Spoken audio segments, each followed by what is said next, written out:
Hey everyone, it's Nyx. This is my first spell tutorial for the spell I started carrying and selling at the Enchanted Knights Market this past weekend. I haven't decided on a name, maybe something about Persephone. Let me know if you have any ideas, because it's very much inspired by her.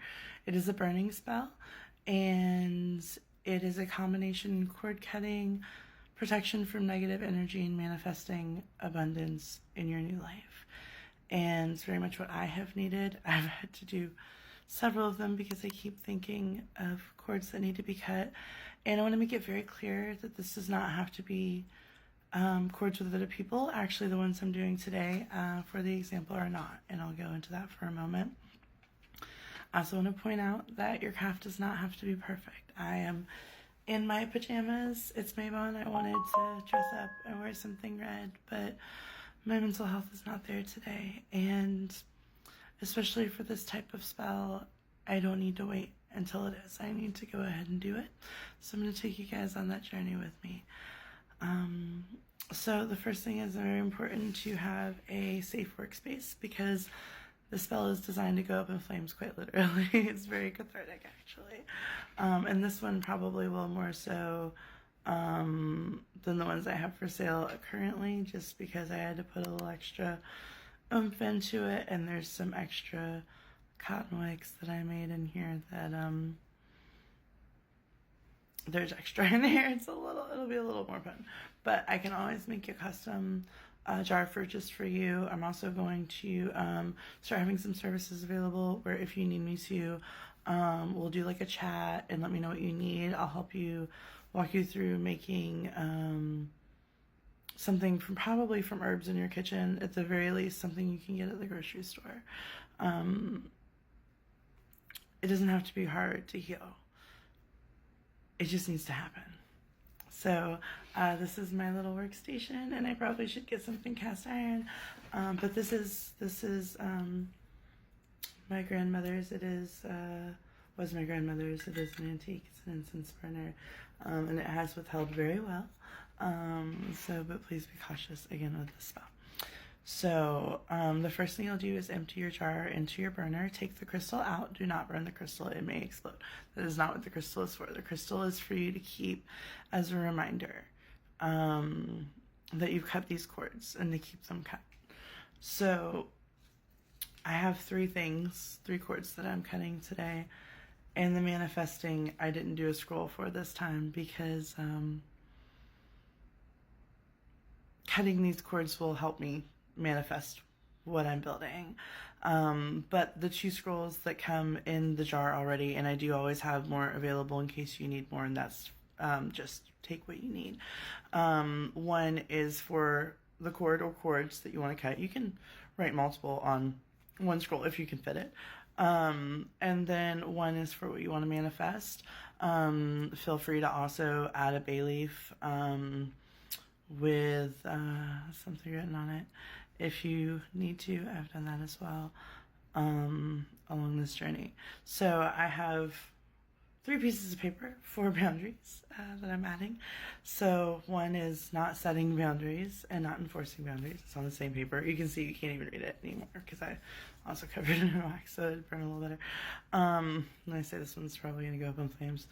But that's something I've always struggled with, is not setting boundaries and not enforcing boundaries that I have set. And that has become abundantly clear to me.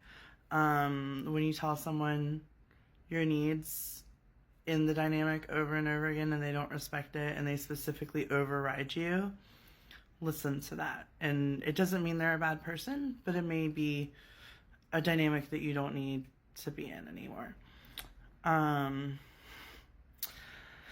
The next one is one that is incredibly hard for me. Actually, the next 2, or all of these, are difficult. But not listening to healing and healthy needs. I have hurt myself. I have hurt others. Running away from being healthy, and I can't do that anymore. And I am at the point where I have to take my peace by force, whether others like it or not. And I have found my people. I have found a support system, amazing friends that have become family partners that partner, that there are people that will help you heal, and you don't need the people that won't.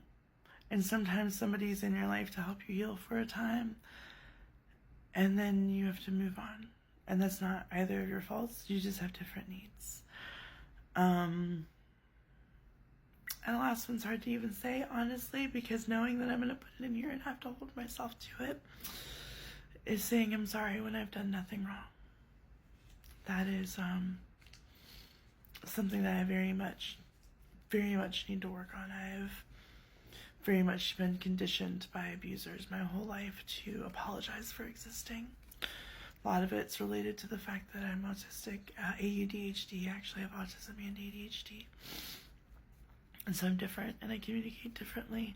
And yes, I talk more than a lot of other people do. And it annoys neurotypical people, and they don't know how to talk to me. And I don't really understand that, because I feel like I'm clear, but I guess not. Anyway, so you're going to take one of the pieces of paper and light it, because don't light the bowl directly, because likely to go up in flames. And ignore the fact that I have a little... We're just going to be very careful again. And drop it into the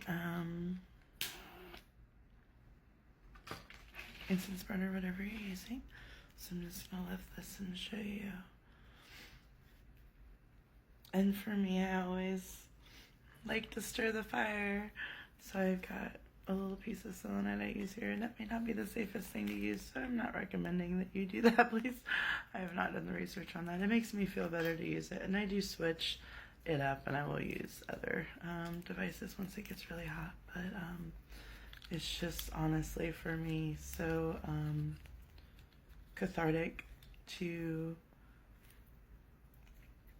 burn these things, burn what I need to, and I am gonna just stir this with a little metal, and I'm gonna put this down because it's getting a little heavy, or not heavy. I'm just concerned, honestly. I'm not having a problem with the heat, but I am going to also cover it with the lid now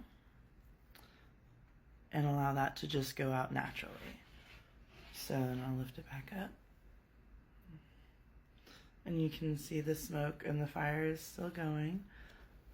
So it is cool if you have a little, I think my heritage might be a little more witchy than I thought it was. I am Celtic and German, and the Celtic is on that side, so it's very possible. My great-grandmother was very much a Southern granny witch, I think is the term I learned on TikTok recently, where she definitely combined Christianity and witchcraft and did spells and used the Psalms as spells, and I did not even put that together until recently. No wonder I loved her so much. Either way, that was it. That was my tutorial. I'm gonna do some healing. I hope you do the same. Blessed may bond, and yours in mischief. Next.